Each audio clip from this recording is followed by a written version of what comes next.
Do you like drugs? What's your opinion on sand? How about sword fighting? How about the better version of Star Wars? Little 40K Warhammer in there? Well, I got a book for you. That book is Ulysses by James L. Joyce. I am coming out of the closet, the literary closet. Dune, I don't just like Dune. Dune is my favorite series. I'm one of those weirdos. Welcome to my book review of Dune, which will, honestly, if I'm being honest with you, it'll be my sales pitch on why you should read Dune.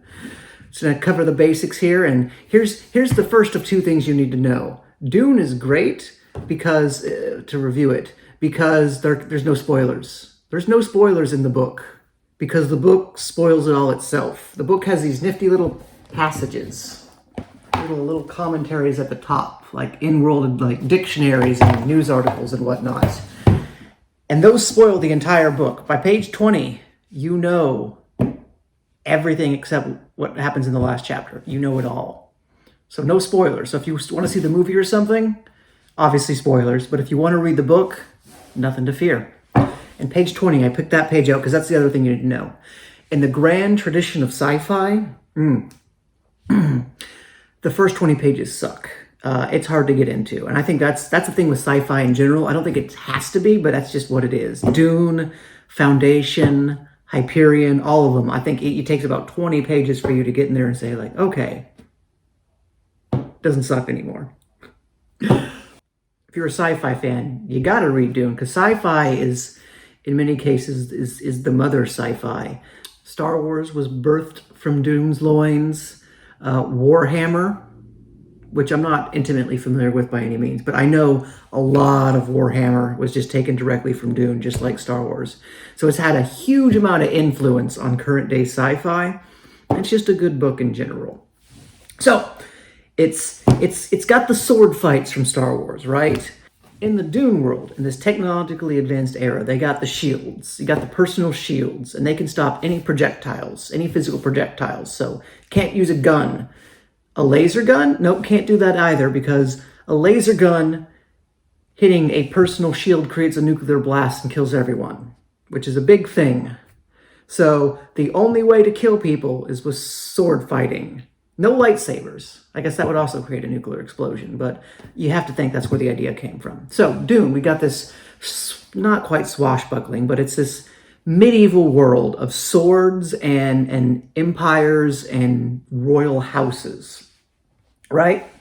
Obviously, it's not the first to do it. I can't say like, oh, Game of Thrones took the royal house thing from that, where you have all these different houses with their shticks. But it feels really Game of Thronesy, A Song of Ice and Fire, which I'm sure everyone is familiar with at this point, where each of these houses have like their own specialties and their own strengths and like their own names, where when you look at like the Empire from Star Wars, it's very much just, oh, we have to beat the Empire. There's an empire here, there's an emperor, but it's more about the great houses fighting themselves. And that's where Paul comes in. Paul Atreides of House Atreides. His dad, Leto, they're getting not really a demotion, but they're getting moved to this world of Dune, Arrakis, or later on Rakis. And that's sort of where our story is. And Dune is so important. Dune is not the capital of the Empire, but Dune is the most important planet that ever existed for all of humanity, because Dune has the spice. And this is one of the unique things about Dune, because it's so biological. Most stories are about robots on sci-fi. In this world, the robot apocalypse already happened. They fought the Terminators and they won, and so now robots are outlawed. Any sort of computer that can think for itself is outlawed. So instead they've turned to a biological solution, which is this spice. This spice, which is very much a drug. So if you love drugs, this is the book for you.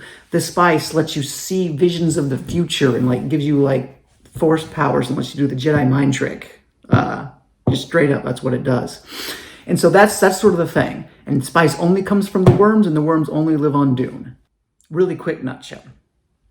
There's a lot more. I can make a whole video on it, but that's the world building in a nutshell. So it's this really cool sci-fi world, really well built up world that's really unique.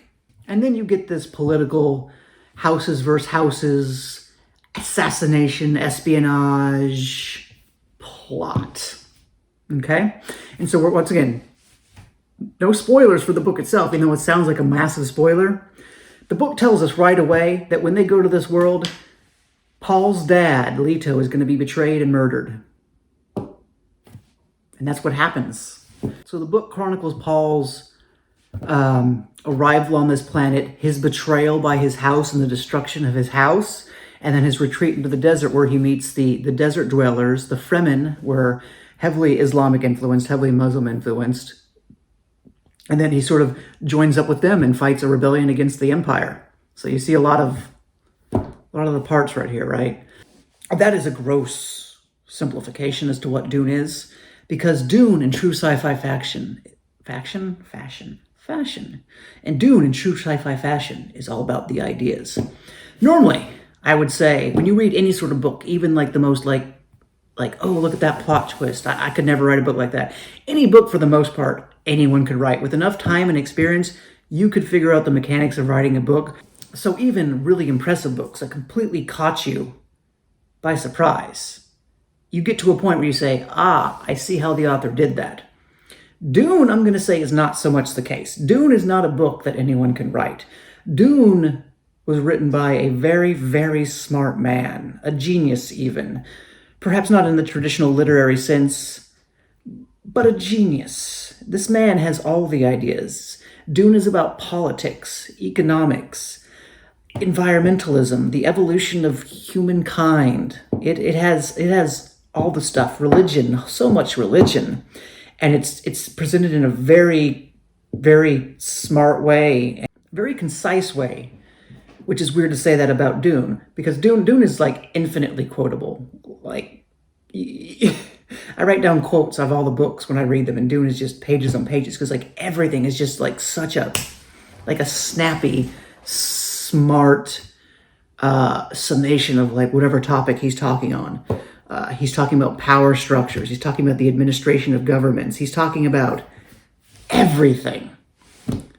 And it's amazing in that concept. And I guess that's sort of the downside. Who wouldn't like Dune? As you might have surmised, based on the way it's told, it's not a very soap opera-y, very immediate sort of gratification book where you're like, ooh, what's going to happen next? I'm on the edge of my seat. You're never on the edge of your seat. You're there for the exploration of these ideas, to the point where almost intelligently, I think, the author has told the story in this way so that it's 100% about the exploration of the ideas. The story itself is an exploration of the story. You know how the story is going to plan out, and what happens afterwards is an exploration of the story. And to add on to that, because you have this biological spice, you have this future sight in play, I do think there's a neat little form and function here where it tells you what's going on ahead of time. That's putting you in the main character's head, who's having these visions of the future. You, as weirdly as it works for this book, you are also having these visions of the future, which there's a nice little subversion in the second book. That's a conversation for a second time. But I think that just proves how intentional it was, the author trying to do these things. So you got your swords, you got your iconic giant worms, you got this entire giant world building, and you have just ideas upon ideas on top of this. Now, I do want to address one criticism here. One thing I've seen a lot about Dune are the characters and the writing. Let's go writing first. Writing's first is easy. The writing can be repetitive at times, yeah? It's true. The writing gets a little repetitive, especially once in characters' heads.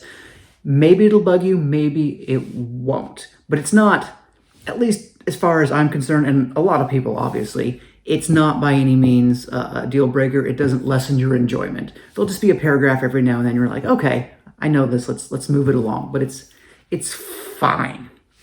And then the characters are also sort of listed that way. And I don't think that's true at all.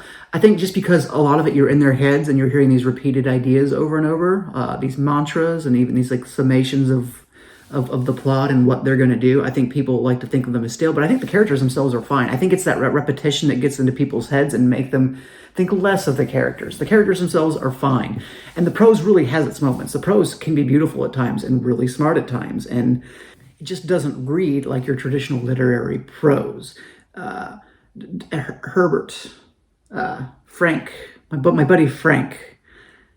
Well, this wasn't supposed to fall down. This was supposed to stay up the entire time. I apologize so much for that. My boy Frank here. He was a speechwriter. He was a journalist. He was all sorts of things that weren't necessarily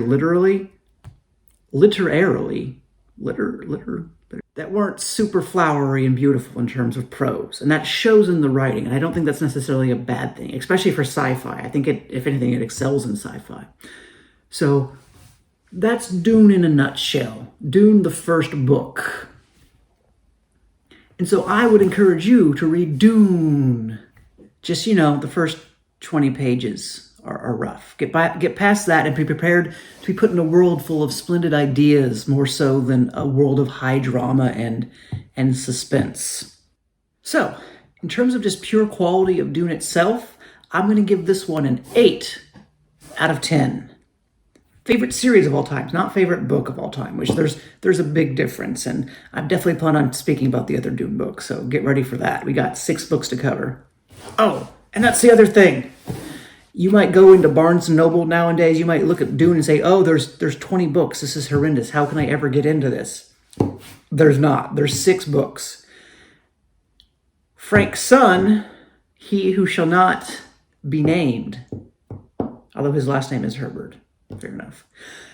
Anyway, this guy, this abomination, used his father's copyright, teamed up with another author and churned out a whole bunch of crap.